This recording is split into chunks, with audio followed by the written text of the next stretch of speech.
నేను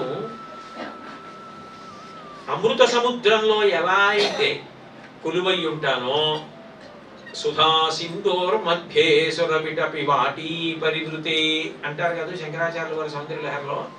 అట్లా అమృత సముద్రంలో, మణిద్వీపంలో, కదంబవనంలో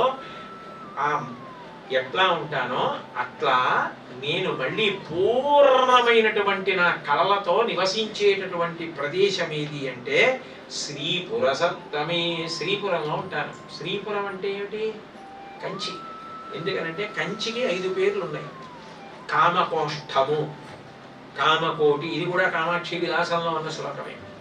కామకోష్ఠము, కామకోటి, శ్రీపురము, భద్రము, జీవన్ముక్తిపురము అని 5 పేర్లు కంచికి. కాబట్టి ఆ తల్లి చెప్తోంది మమ శ్రీపుర సప్తమి. నేను ఇక్కడ రూపంతో నన్ను నేనుగా ప్రతిష్ఠించుకున్నాను.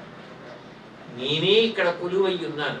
ఈ రూపం నిజానికి ఎక్కడిది అంటే ఎవ్వరూ దర్శించడానికి సాధ్యం కానటువంటి అమృత సముద్రంలో, కదంబవనంలో, మణిద్వీపంలో ఉన్న నా రూపమే ఇక్కడ కామాక్షిగా నెలకొన్నాను.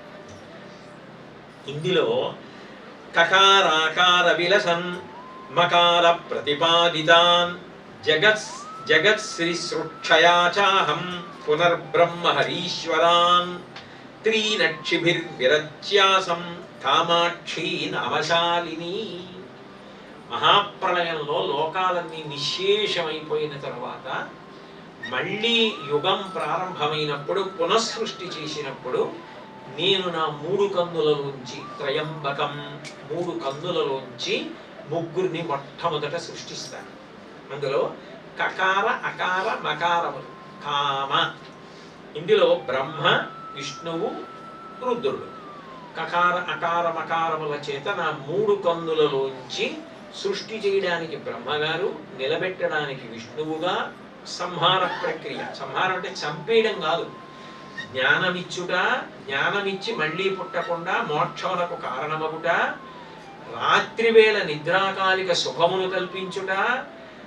ఎన్ని జన్మలెత్తినా భగవంతుడిని పొందలేకపోతే మహాప్రళయం చేసి జీవులందరినీ తానే పొందుట.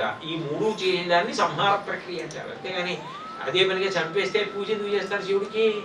అది కాదు. రాత్రి నిద్రపట్టడం ఈశ్వరుడి యొక్క అనుగ్రహం, శివానుగ్రహం. అందుకే స్వల్పకాలిక లయము అంటారు దాన్ని. మహాప్రళయము అంటే ఇంకా ఎన్ని కోట్ల జన్మలెత్తినా జీవులు భగవంతుడిని పొందకపోతే, నీకు ఎన్ని జన్మలెత్తినా పొందలేకపోతున్నావు, నేనే నిన్ను పొందేస్తానని మైనపు ముద్ద నల్లపూసల మధ్యలో వచ్చి పడితే ఇవన్నీ ఎలా అంటుకుపోతాయో అట్లా జీవులందరినీ తానే పొందేస్తాడు. అప్పుడు ఇక లోకాలు ఉండవు. లోకంబులు లోకేశులు లోకస్తులు తెగిన తుది అలోకంబకు పెంచి గటి కావల యవ్వండే కాకృతి వెలుగు అతని నీ సేవింతులు అంటారు పోతన గారు భాగవతంలో. అలా ఒక్కడు మిగిలిపోతాడు. ఆ ఒక్కడు మిగిలిపోయేటట్టుగా నతత్ర సూర్యోభాతి నచంద్ర తారకం నేమా విద్యుతో భాంతికతో యమగ్ని త్వమేవ భాంతమనుభాతి సర్వం తస్య భాషా సర్వమిదం విభాతి. సూర్యుడు, చంద్రుడు, తారకలు వీటి వేటి సహకారం లేకుండా ఏ ఒక్కడు తనంత తాను ప్రకాశిస్తూ ఉంటాడో అటువంటి చిద్విలాస స్వరూపమై, తేజోస్వరూపమై భగవంతుడు ఒక్కడే మిగిలిపోతాడు. అప్పుడు వటపత్రశాయనండి, శివుడనండి, ఏ పేరు పెట్టి పిలవండి, సబ్రహ్మస్వ శివస్వ హరిశ్చేంద్ర సోక్షర పరమస్వర, ఏ పేరు పెట్టి పిలిచినా ఉన్న శక్తి అది మిగిలిపోతుంది. ఆ తర్వాత మళ్ళీ పునఃసృష్టి జరిగేటప్పుడు నేను నా 3 కన్నుల్లోంచి ముందు ముగ్గురిని సృష్టిస్తాను. ముగ్గురిగా వస్తారు. ఒకడు సృష్టి చేయడానికి బ్రహ్మ, ఒకడు స్థితికారకుడు నిలబెట్టడం, ఒకడు సంహార ప్రక్రియ లయం రుద్రుడు.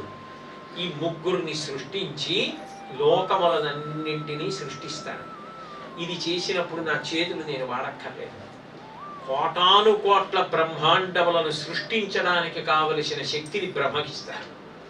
ఇన్ని బ్రహ్మాండములు నిలబెట్టడానికి కావలసిన శక్తిని విష్ణువుకి ఇస్తాను. ఇన్ని బ్రహ్మాండములను లయం చేయగలిగిన శక్తిని రుద్రుడికి ఇస్తాను. ఈ శక్తిని అంతటినీ నా కన్నుల చేత ఇస్తాను. కకార మకార అకారముల చేత సృష్టికర్త, స్థితికర్త, ప్రళయకర్తలను సృష్టించి వాళ్ళ ద్వారా కోట్ల బ్రహ్మాండములను సృష్టించి ఈ 3టిని నా కన్నుల ద్వారా శక్తినిచ్చి రక్షించి కాపాడి నిర్వహిస్తాను. కాబట్టి నా పేరు కామాక్షి. ఆ రూపం అక్కడ చూస్తారు అమృత సముద్రంలో. అప్పుడు అసలు తేరిపారి చూడడం కూడా కుదరదు, లోపల ఉండడం కూడా అరహంసలేట. అటువంటిది అందరూ చూడడానికి వీలుగా నేను వచ్చి కూర్చున్న పురమేదో అది శ్రీపురం, అది కాంచి.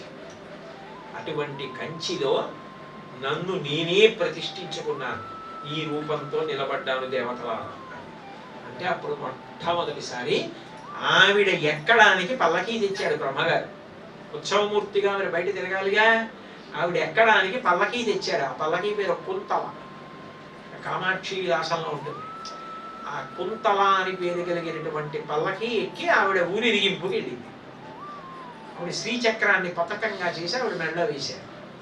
అటువంటి కామాక్షి పరదేవతగా నేను నిలబడి ఉన్నాను. అప్పుడు నేను కామకోటి, కోటి అంటే హద్దు. ఏమడుగుతావు? నువ్వు అడగగలిగిన వాటిలో చాలా గొప్పదేది?